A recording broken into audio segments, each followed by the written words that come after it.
ತೆಂಗನ್ನೇ ಕಾಯ್ಕೊಂಡ್ ಕೂತ್ಕೊಂಡ್ರೆ 5 ವರ್ಷ ಗಂಟ ನಾವು ಸಾಲಗಾರರು ಕೂಡ ಆಗ್ಬೇಕಾಗುತ್ತೆ ಅಲ್ರ. ಮನೆ ಜೀವನ ನಡಿಲೇಬೇಕಲ್ವ್ರ.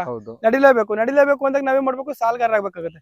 ಅದ್ರ ಜೊತೆಗೆ ನಾವು ಈ ಸಣ್ಣ ಸಣ್ಣ ಬೆಳೆನ ತಗಂತಾ ಇದ್ರೆ ನಮ್ ಜೀವನ ನಡೀತಾ ಬರ್ತದೆ. ಇಲ್ಲಿ ಸೆಂಟ್ರಿಗೆ ಏನ್ ಮಾಡಿದೀನಿ, ಒಂದು ಬಟರ್ ಫ್ರೂಟ್ ಮಾಡ್ಕೊಂಡಿದೀನಿ. ಎರಡು ತೆಂಗು ಮಧ್ಯಕ್ಕೆ ಒಂದು ಬಟರ್ ಫ್ರೂಟ್ ಮಾಡ್ಕೊಂಡಿದೀನಿ. ಬಟರ್ ಫ್ರೂಟ್ ಪಕ್ಕದಲ್ಲಿ ಏನ್ ಮಾಡಿದೀನಿ, ಒಂದು ಬಾಳೆ, ಒಂದು ಪಪ್ಪಾಯಿ, ಒಂದು ಬಾಳೆ. ಏನಾಯ್ತು ಅಂದ್ರೆ ಸರ್, ನಮ್ದು ಜಮೀನಿಗೆ ಎಲ್ಲಾ ಅಂಶಗಳು ಕುಟುಂಬದ ತರ ಇರ್ಬೇಕು. ಸೊ ನಮ್ಮ ಕುಟುಂಬನೇ ಆಗಿರ್ಲಿ, ಮಕ್ಕಳು, ಅಪ್ಪ ಅಮ್ಮ ಎಲ್ಲ ಈ ಜೊತೆಲಿದ್ರೆ ಎಷ್ಟು ಚೆನ್ನಾಗಿರ್ತದೆ, ನೆಗ್ನಗ್ತದೆ.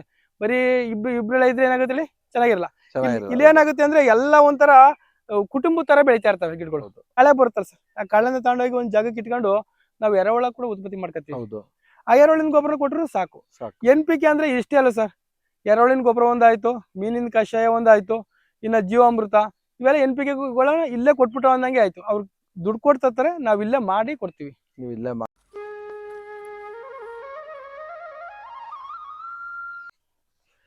ನಮಸ್ಕಾರ ನನ್ನ ವೀಕ್ಷಕರು, ಮತ್ತೊಮ್ಮೆ ನಿಮ್ಮೆಲ್ಲರಿಗೂ ನೈಸರ್ಗಿಕ ಬದುಕು ಚಾನೆಲ್ಗೆ ಸ್ವಾಗತ ಸುಸ್ವಾಗತ. ನೋಡಿ, ಇಲ್ಲೊಬ್ರು ಹೊಸದಾಗಿ ಒಂದು ತೆಂಗಿನ ತೋಟ ಸ್ಟಾರ್ಟ್ ಮಾಡಿದ್ರೆ, ಸುಮಾರು ಒಂದು ಎರಡೂವರೆ ವರ್ಷದ ತೆಂಗಿನ ತೋಟ ಇರ್ಬೇಕಿದ್ದು.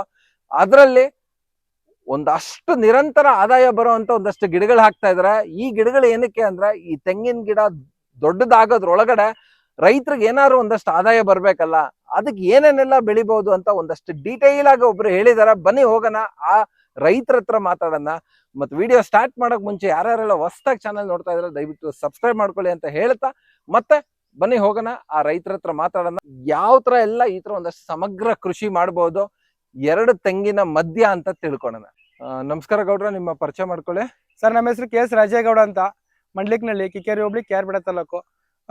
ಸರ್, ಇದರಲ್ಲಿ ಒಂದು ನಾನು ಏನ್ ಮಾಡಿದೀನಿ ಅಂತಂದ್ರೆ, ಹೊಸದಾಗಿ ತೋಟ ಮಾಡ್ತಾರೆ ಸರ್. ಹೊಸದಾಗಿ ತೋಟ ಮಾಡಿದಾಗ ಚಿಕ್ಕ ತೆಂಗಿನ ಮರ ಮಾಡ್ತಾರೆ. ಮಾಡ್ಬಿಟ್ಟು ಏನ್ ಮಾಡ್ತಾರೆ ಅಂದ್ರೆ, ಅದ್ರಲ್ಲಿ 5 ರಿಂದ 6 ವರ್ಷ ಬೇಕು ನಮ್ಗೆ ಅದೇ ಬರಕ್ಕೆ. ಅಲ್ಲಿವರೆಗೂ ಸುಮ್ಕಿದ್ಬಿಡ್ತಾರೆ.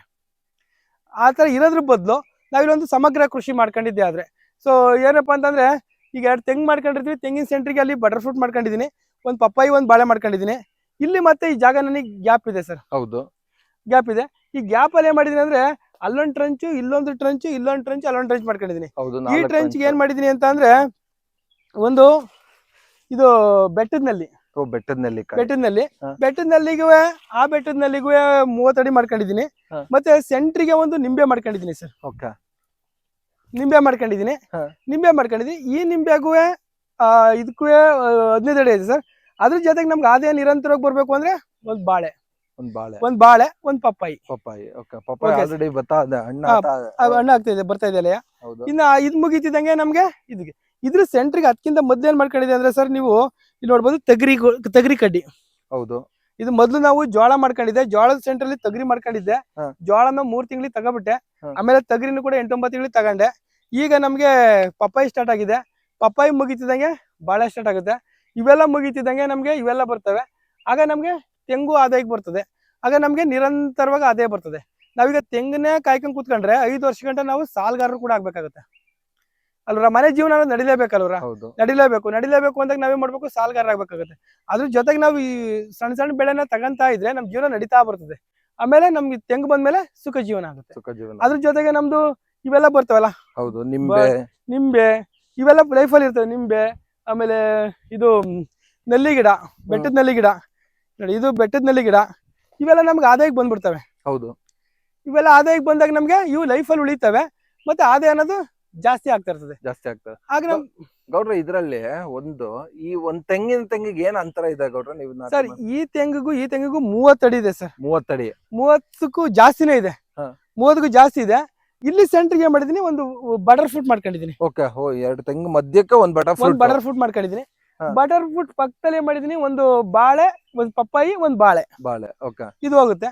ಇನ್ನು ಈ ಲೈನಿಗೆ ಬಂದ್ರೆ ಮಧ್ಯದ ಲೈನ್ ಅಲ್ಲಿ 2 ಸಾಲ್ ಮಾಡ್ಬಿಟ್ಟಿದೀನಿ.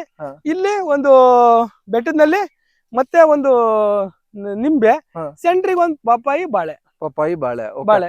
ಅಂದ್ರೆ ಈ 2 ತೆಂಗಿನ ಮಧ್ಯ ನೀವು ಹತ್ತತ್ರ ತೆಂಗಿನ ಲೈನು ಸೇರಿದ್ರೆ 4 ಟ್ರಂಚ್ ಮಾಡಿದ್ರ. ಒಂದು ತೆಂಗಿನ ಟ್ರಂಚು ಮಧ್ಯೆ 2 ಟ್ರಂಚ್, ಮತ್ತೆ ತೆಂಗಿನ ಟ್ರಂಚು.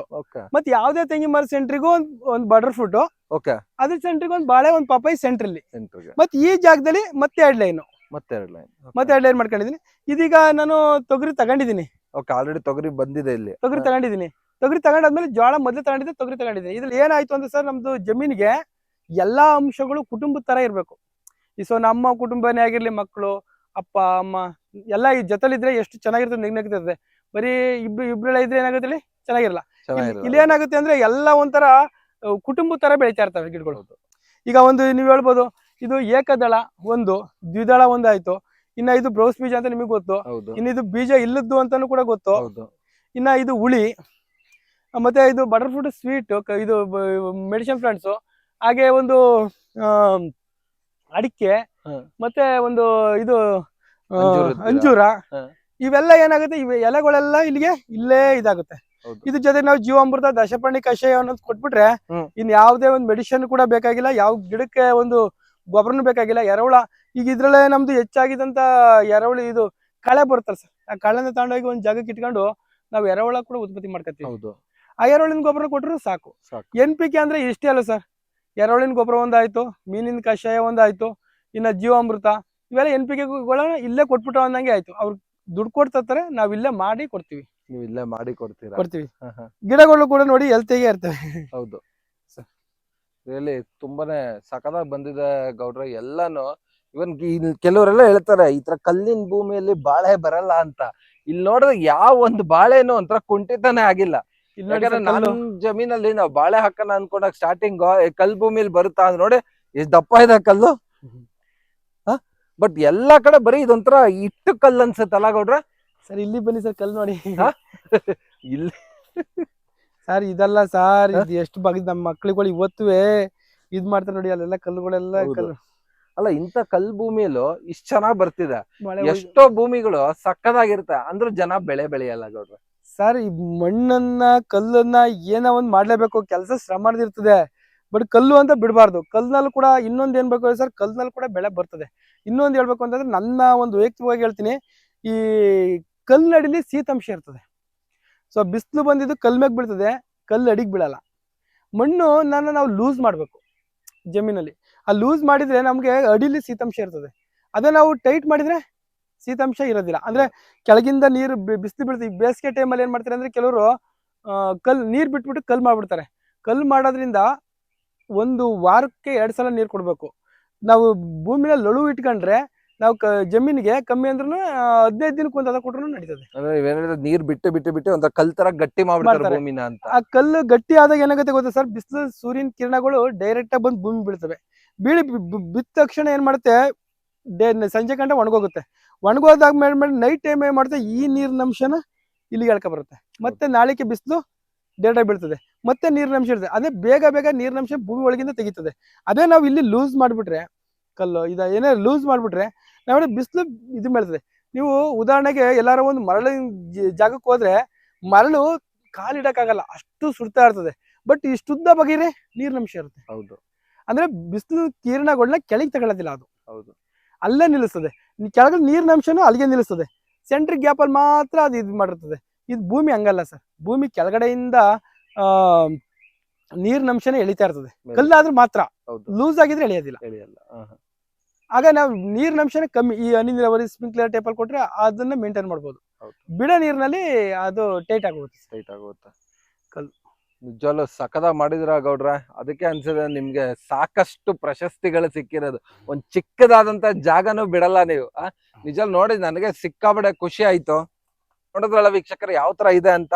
ನೀವುಗಳು ಕೂಡ ಈ ತರ ಒಂದಷ್ಟು ಹೊಸದಾಗಿ ಒಂದ್ ತೆಂಗಿನ ತೋಟ ಸ್ಟಾರ್ಟ್ ಮಾಡಿದಾಗ ಮಧ್ಯೆ ಇನ್ನೊಂದಷ್ಟು ದಿನ ಈ ಜಾಗನ ಖಾಲಿ ಬಿಡೋದ್ ಬದಲು ಯಾಕೆ ಈ ತರ ಒಂದಷ್ಟು 4 ಟ್ರೆಂಚ್ಗಳನ್ನ ಮಾಡಿ ಯಾಕೆ ಈ ತರ ಒಂದಷ್ಟು ಗಿಡಗಳನ್ನ ಬೆಳಿಬಾರ್ದು, ಮತ್ತೆ ಮಧ್ಯ ಜಾಗದಲ್ಲಿ ಯಾಕೆ ನಾವು ಬೇಕಾಗುವಂತ ತೊಗರಿ, ಅವರೆ, ಮತ್ತೆ ನಿಮ್ಮ ಹತ್ರ ಹಸುಗಳಿದ್ರ ಅದಕ್ಕೆ ಜೋಳದ ಕಡ್ಡಿ ಏನ್ ಬೇಕಾದ್ರೂ ಬೆಳಿಬಹುದು. ನಾವ್ ಮಾಡ್ಬೇಕಾದ್ರೆ ಒಂದು ಪ್ಲಾನಿಂಗ್ ಅನ್ನೋದು ತುಂಬಾನೇ ಮುಖ್ಯ. ನೋಡಿ ಗೌಡ್ರ ಪ್ಲಾನ್ ಯಾವ ತರ ಇದೆ ಅಂತ. ನೀವುಗಳು ಕೂಡ ಇದೇ ತರ ಒಂದಷ್ಟು ಸಣ್ಣ ಪುಟ್ಟ ಜಾಗಗಳಿದ್ರೆ, ಇಲ್ಲ ಈ ತರ ಒಂದಷ್ಟು ತೆಂಗಿನ ತೋಟಗಳನ್ನ ಹೊಸದಾಗಿ ಮಾಡ್ತಾ ಇದ್ರೆ, ಹೊಸದಾಗಿ ಹಾಕಿರೋ ತೆಂಗಿನ ಗಿಡಗಳಿದ್ರೆ ಯಾಕೆ ಈ ತರ ಮಾಡಬಾರ್ದು ಅಂತ ಒಂದ್ಸತಿ ಯೋಚನೆ ಮಾಡಿ. ಸೊ ನಿಮ್ಗೆ ಅದಕ್ಕೆ ಆನ್ಸರ್ ಸಿಕ್ಕುತ್ತೆ. ಇಷ್ಟ ಹೇಳ್ತಾ ವಿಡಿಯೋ ಮುಗಿಸ್ತಾ ಇದ್ದೀನಿ. ಮತ್ತೊಮ್ಮೆ ನಿಮ್ಮೆಲ್ಲರಿಗೂ ನೈಸರ್ಗಿಕ ಬದುಕು ಚಾನಲ್ ನಿಂದ ಹೃದಯಪೂರ್ವಕ ವಂದನೆಗಳು, ಧನ್ಯವಾದಗಳು, ಶುಭ ದಿನ.